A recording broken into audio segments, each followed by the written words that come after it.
Bienvenido a otro video, mi nombre es Brenda y el día de hoy a mi lado tengo una gran compañía, el diputado Roy Torres.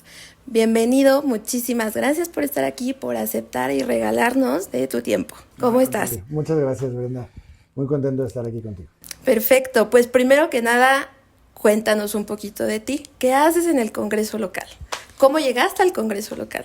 Pues mira, durante muchos años he participado de alguna manera en la ciudad, desde la administración pública, en el Congreso, pero a partir del 2018 tengo la oportunidad de dirigir, coordinar los esfuerzos del Movimiento Ciudadano en la ciudad. Veníamos después de la elección. Movimiento Ciudadano había perdido el registro en la Ciudad de México Okay. y me dan la oportunidad, la verdad es que gracias al liderazgo de Dante Delgado, de Clemente Castañeda, que en ese entonces iba a ser senador, de Jorge Álvarez Maínez, pues me invitan a participar en el proyecto de Movimiento Ciudadano y en el 2019 empiezo a coordinar el movimiento aquí en la ciudad para recuperar presencia, recuperar el registro, y a partir de entonces pues empezamos a construir un movimiento con dos condiciones, digamos, con dos características que afortunadamente se mantienen hasta el día de hoy. Y primero, pues que fuera un movimiento ciudadano, ¿no? Así como nos llamamos, que fuera un verdadero movimiento ciudadano, que se abriera a la ciudadanía, que no se quedara como los partidos encerrado, y que empezáramos a construir una nueva generación de políticos en la ciudad, que convocáramos a jóvenes que se interesaran en la política, que se interesaran en los problemas de la ciudad, para generar un nuevo movimiento. Estábamos con un diagnóstico de que durante los últimos 20 años la verdad es que nos habían gobernado los mismos en la ciudad, con diferentes colores, y ahora eran amarillos y luego guindas y luego rojos, azules, pero prácticamente eran los mismos. Entonces, lo que planteaba Movimiento Ciudadano para las elecciones del 2021 pues era regresar a la escena política, pero también construir ya una nueva generación y una nueva forma de hacer política basada en las causas, poniendo las personas al centro, las causas al frente, y que ese fuera nuestro eje de trabajo y nuestra construcción para una mejor ciudad. Ok, muy bien, muchas gracias. Y esta pregunta podría sonar un poco básica, pero pues todo mi contenido, si ya me siguen, se trata de explicarlo súper a detalle. ¿Qué es el poder legislativo y cómo se divide? Mira, aquí en la ciudad, a partir de la reforma política, ya podemos decir que tenemos un poder legislativo. Antes eran órganos de gobierno y era asamblea legislativa. Ahora ya tenemos tres poderes, como a nivel federal y como en los otros estados: el poder ejecutivo, el poder legislativo y el poder judicial.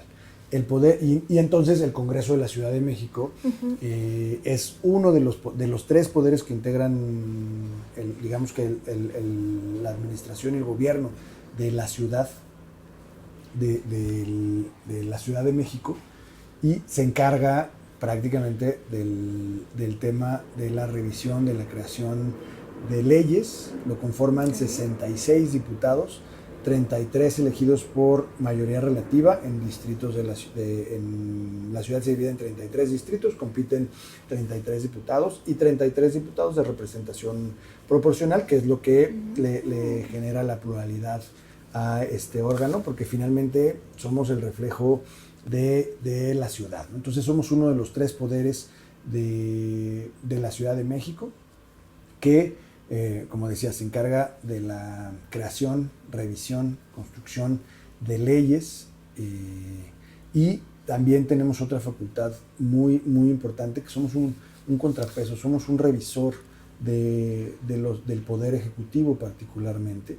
De lo que hace el Poder Ejecutivo debe de rendir cuentas al Congreso, y el Congreso es quien evalúa el desempeño del Poder Ejecutivo y se le realizan las recomendaciones necesarias para mejorar el trabajo. Digamos que sí somos un órgano fiscalizador desde la parte de la función pública. Ok, ya me ganaste un poco la siguiente pregunta. Entonces, ¿cuál es la diferencia entre un diputado local y un diputado federal?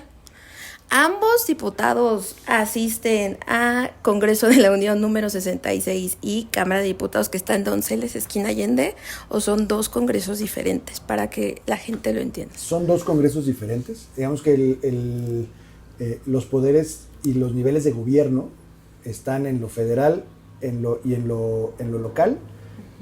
Los diputados de la ciudad atendemos únicamente los temas de ciudad. Lo que tiene que ver con la Ciudad de México, las leyes de la Ciudad de México, las normas que rigen la Ciudad de México y el gobierno de la Ciudad de México, ese es nuestro ámbito de competencia. El diputado y nosotros sesionamos ahí en Donceles y Allende. Ese es nuestro recinto, que históricamente ese era el recinto de la Cámara de Diputados.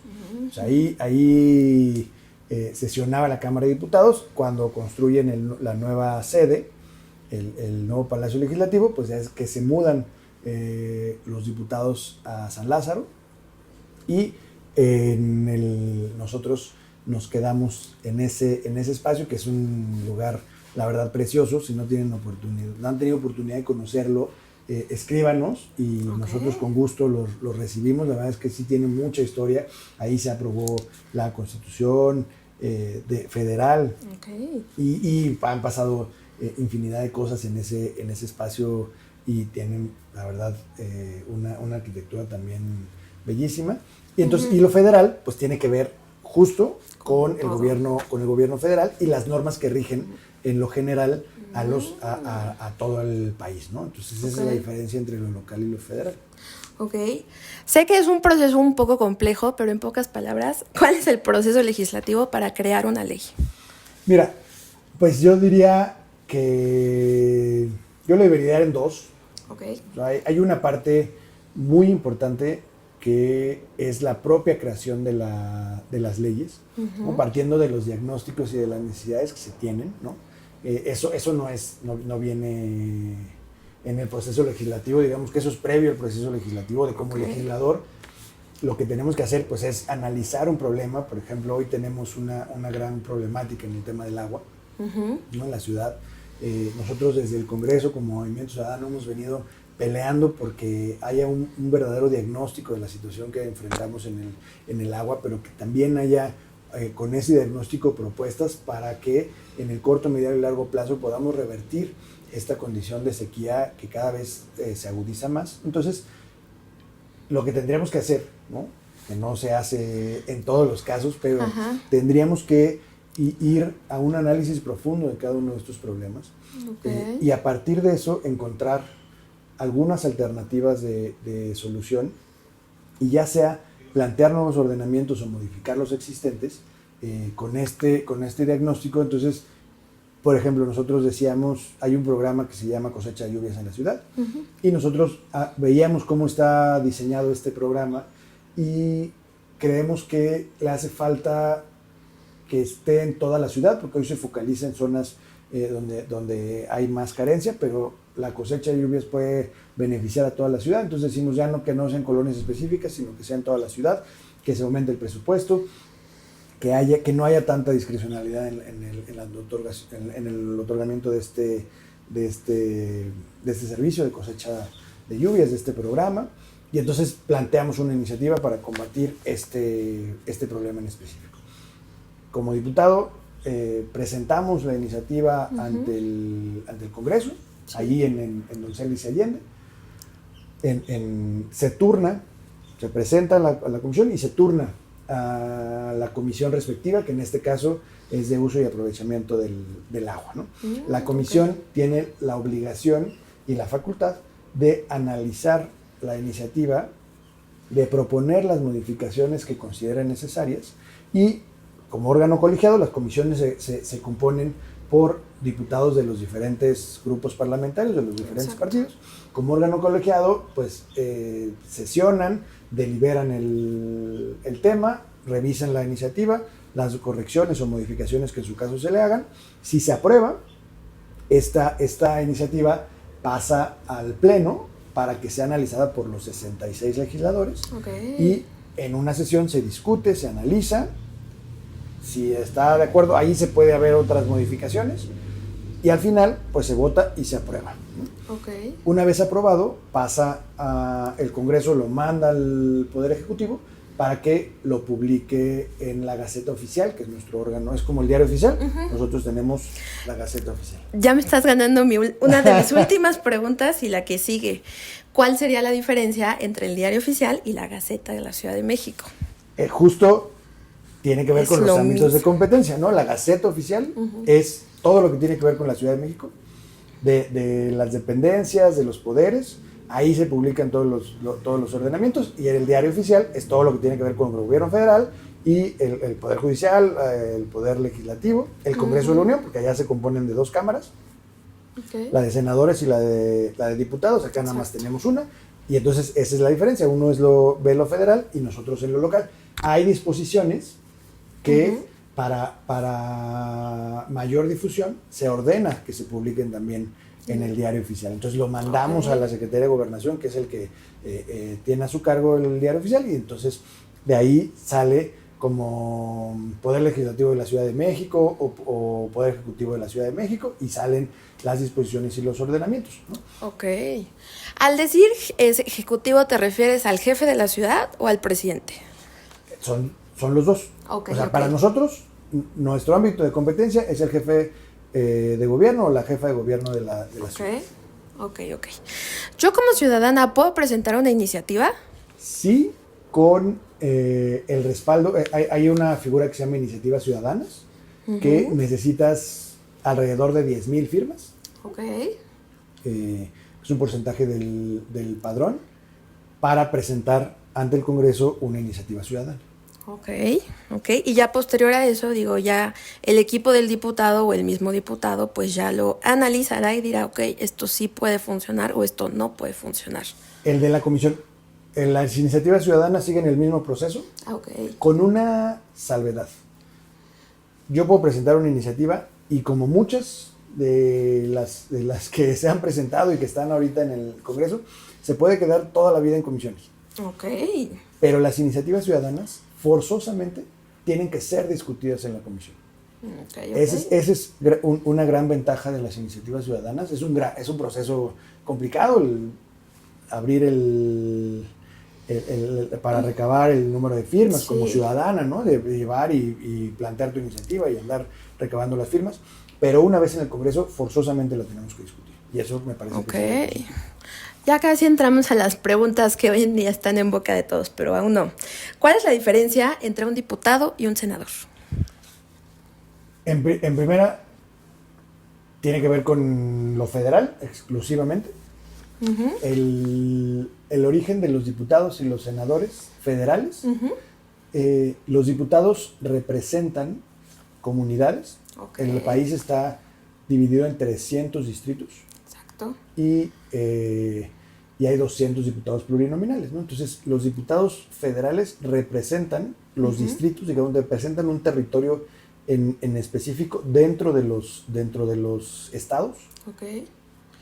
Y los senadores representan a la entidad federativa. O sea, se eligen senadores por entidad federativa, ¿no? Digamos que unos representan a la ciudadanía y otros representan a la federación.